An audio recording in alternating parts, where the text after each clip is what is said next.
함께 성경 읽겠습니다. 오늘 우리가 함께 읽을 성경 말씀은 누가복음 10장 17절부터 24절 말씀입니다. 제가 가진 성경책으로는 신약 110쪽에 있습니다. 70인이 기뻐하며 돌아와 이르되 주여 주의 이름이면 귀신들도 우리에게 항복하더이다. 예수께서 이르시되 사단이 하늘로부터 번개같이 떨어지는 것을 내가 보았노라. 내가 너희에게 뱀과 전갈을 밟으며 원수의 모든 능력을 제어할 권능을 주었으니 너희를 해칠 자가 결코 없으리라. 그러나 귀신들이 너희에게 항복하는 것으로 기뻐하지 말고 너희의 이름이 하늘에 기록된 것으로 기뻐하라 하시니라. 그때 예수께서 성령으로 기뻐하시며 이르시되 천지의 주제이신 아버지여 이것을 지혜롭고 슬기 있는 자들에게는 숨기시고 어린 아이들에게는 나타내심을 감사하나이다. 옳소이다. 이렇게 된 것이 아버지의 뜻이니이다.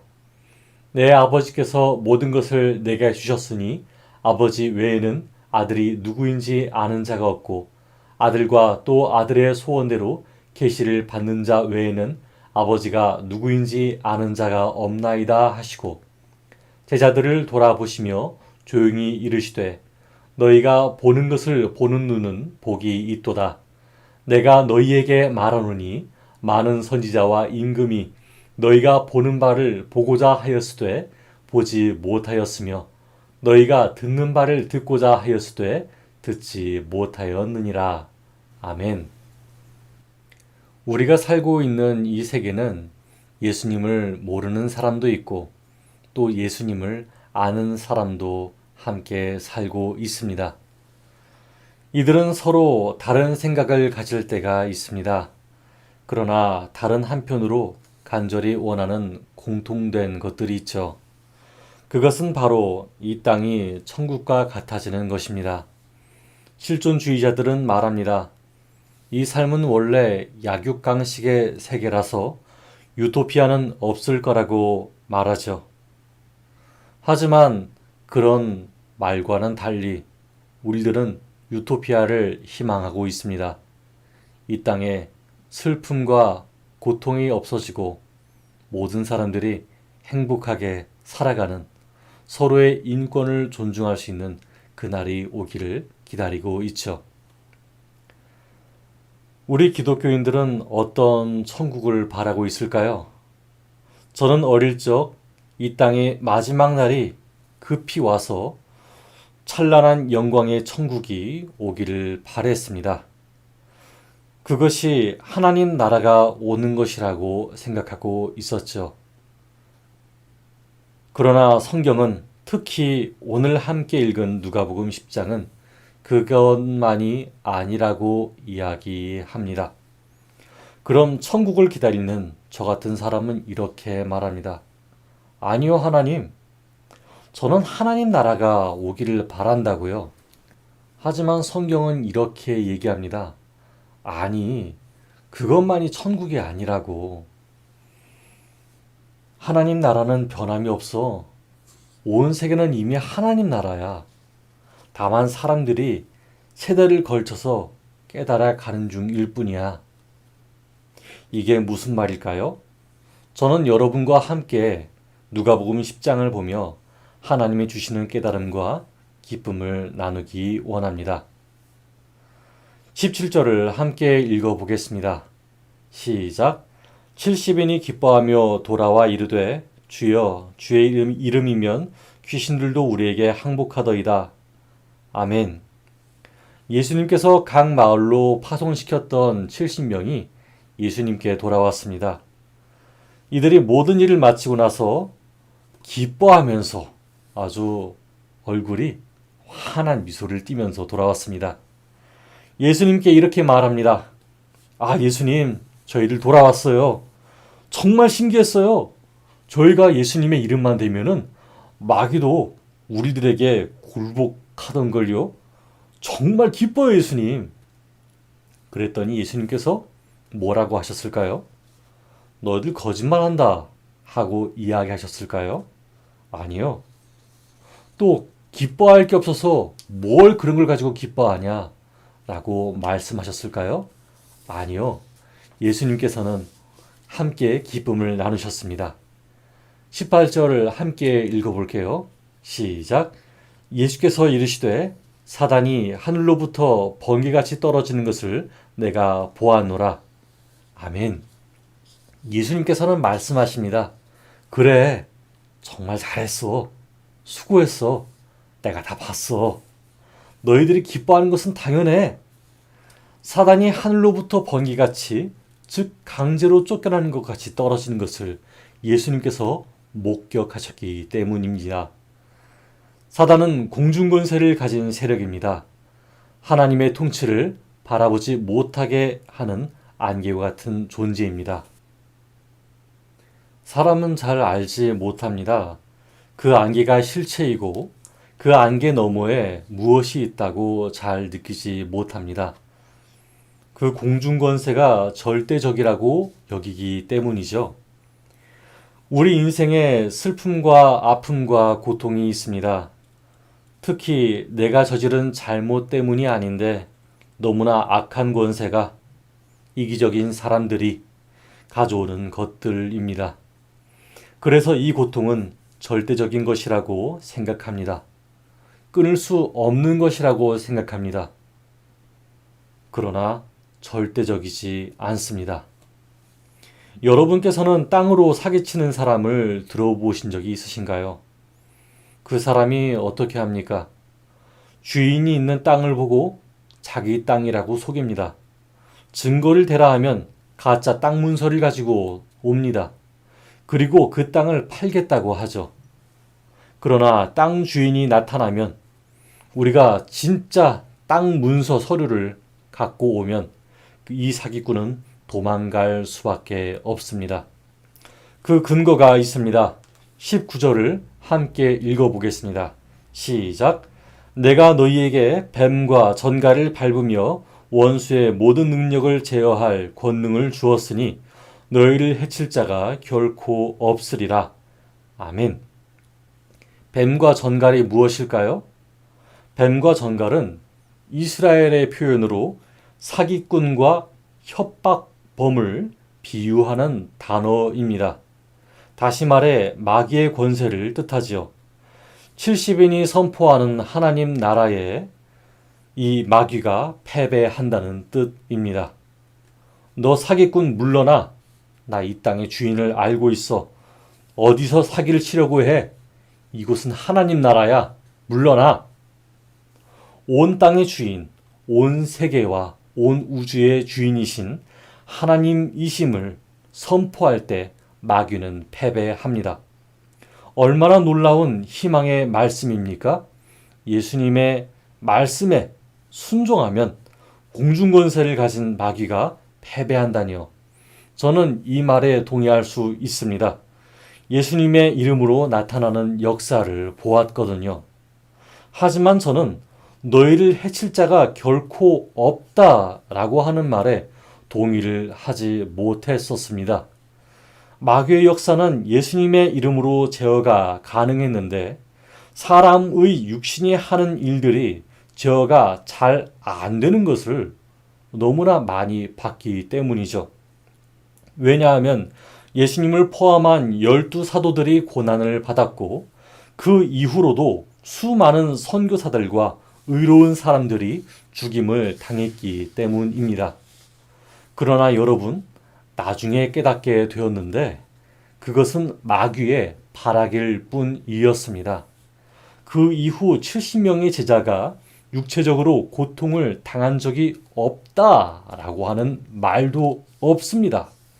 그들이 육체적인 고통을 당하여도 그들이 선포한 것은 절대로 무너지지도 않고 꺾이지도 않으며 공중권세에 굴복하지 않게 된다는 말입니다. 예수님께서는 육신의 고통을 당하셨지만 죽음을 이기시고 부활하셨습니다. 사도들은 복음을 전하다가 기쁨으로 죽음을 맞이했으며 오늘날 전 세계적으로 복음이 전파되고 있습니다. 심지어 영원한 것 같았던 실세를 뒤집으려고 하는 인권 운동이 전 세계적으로 일어나고 있지 않습니까? 다만 여러분 알아야 할 것이 있습니다. 이 모든 것들이 기독교인들의 영광을 위해서 존재하지 않는다는 것을 말입니다. 그러면 누구의 영광을 위해서입니까? 하나님의 영광을 위해서입니다. 그러면 우리가 누릴 수 있는 것은 없습니까? 아니요, 있습니다. 우리가 하나님의 영광을 위할 때 귀신들이 항복하는 것보다 더 큰 기쁨이 존재합니다. 20절을 함께 읽어보겠습니다. 시작. 그러나 귀신들이 너희에게 항복하는 것으로 기뻐하지 말고 너희 이름이 하늘에 기록된 것으로 기뻐하라 하시니라. 아멘. 그렇습니다. 우리의 진짜 기쁨은 온 세계가 태초부터 하나님의 나라임을 알게 될 때입니다. 깨닫는 이들에게 우리의 이름이 하늘에 기록된다는 것입니다. 이 말은 무슨 문서 작성 같은 것이 아닙니다. 하나님의 통치를 인정함으로써 하나님의 백성이 된다는 뜻이기 때문입니다. 이것은 기쁜 소식입니다. 예수님께서는 70명의 제자들이 겪은 이 일을 통해서 하나님께 감사 기도를 올리셨습니다. 21절을 함께 읽어보도록 하겠습니다. 시작. 그때 예수께서 성령으로 기뻐하시며 이르시되 천지의 주제이신 아버지여 이것을 지혜롭고 슬기 있는 자들에게는 숨기시고 어린 아이들에게는 나타내심을 감사하나이다. 옳소이다. 이렇게 된 것이 아버지의 뜻이니이다. 아멘. 예수님 당시 지혜롭고 슬기 있는 자들은 사두개인과 바리새인들이었습니다. 사두개인들은 로마 황제와 같은 권세가 이 세계의 실세라고 생각했습니다. 그래서 부정부패를 저지르면서도 하나님을 두려워하지 않았죠. 바리새인들은 자신의 지식을 자랑하고 하나님 나라가 아직 오지 않았다는 착각과 이상에 빠져 살았습니다. 그들이 원하는 하나님 나라는 자신들이 가장 높임을 받고 존경받는 모습이었기 때문입니다. 너무나 안타깝지 않습니까? 이들은 하나님의 이름으로 제사를 드리고 가르치기도 했지만 정작 하나님의 나라가 진작부터 임할 줄을 모르고 있었습니다. 그러나 예수님께 파송받은 70명의 제자들은 달랐습니다. 부족한 지혜와 빈약한 지식에도 불구하고 예수님의 말씀에 순종하니 귀신이 복종하기까지 하나님 나라가 이미 진즉에야 임했었다는 사실을 알게 되었습니다. 여러분, 오늘날도 기독교인들 중에는 사두개인과 바리새인과 같은 성향을 가진 사람들이 있습니다. 이들이 연약해서 그렇기도 하지만 사단이 우리가 세상에서 보고 듣는 것을 한정 지으려고 하는 이유도 있습니다. 교회 안과 바깥에서 말이 듣습니다. 무난하게 살아남으려면 권력자의 나쁜 모습을 보고서도 모른 척하고 아부해야 한다. 교회 안의 실세는 누구지? 국가의 실세는 누구지? 또 이런 말이 듣습니다. 하나님 나라가 언제 올까? 언제 하나님의 통치가 이루어질까? 여러분, 저는 이 말에 혹하는 사람들 중 하나였습니다. 저도 매 순간 넘어집니다. 그러나 이 말에서 벗어나는 체험을 하게 되는데 그것은 하나님이 이미 최고의 절대자라고 하는 것을 말씀과 체험을 통해 깨닫는 때입니다. 하나님께서는 예수님께 동등한 권세를 주셨습니다. 세상 권세를 의지하는 습관 때문에 예수님을 거부하는 자들은 예수님의 권한을 몰랐습니다.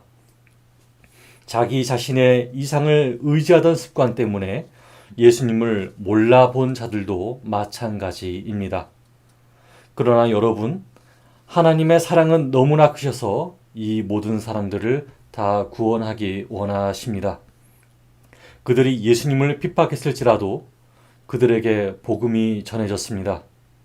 오래전 우리의 선조들이 선교사들을 박해하며 매질을 했을지라도 우리들에게 복음이 전해졌습니다.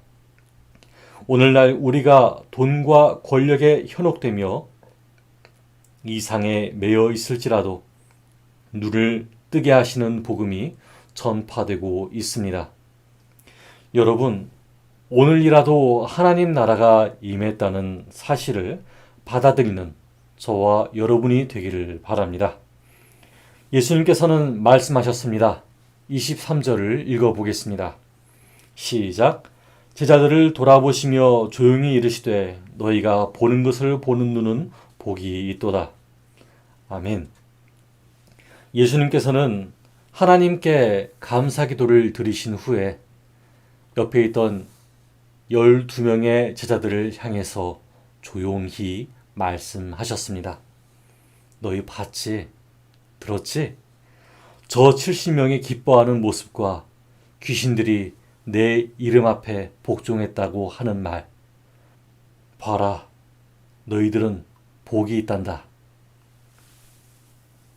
이상하죠?